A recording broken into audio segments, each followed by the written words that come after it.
And then along those same lines, what about like, well, PowerPoints, just giving presentations? You know, people will put copyright on the bottom. I mean, I guess you just, I don't know if you just take your chances. Copyright is interesting because it covers original works of authorship. So a phone book, for example, which I don't know why they still print those things, but a phone book, it's a listing of people's names, addresses. It's done alphabetically. There's no copyright in there. It's all fact. So if your PowerPoint has more than fact in it, and if it's got photographs in it, then it's very likely that it's eligible for copyright.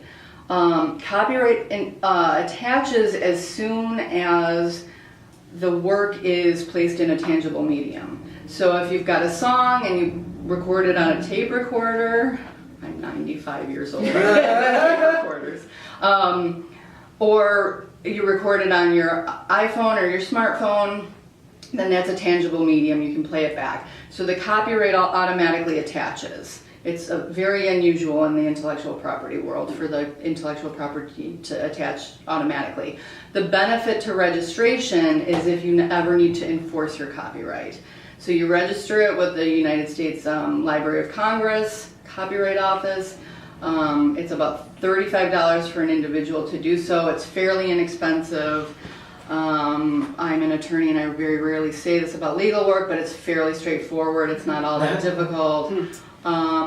In most cases, for people that need copyright, I encourage them to do it themselves because for us to charge them, it gets a little bit expensive.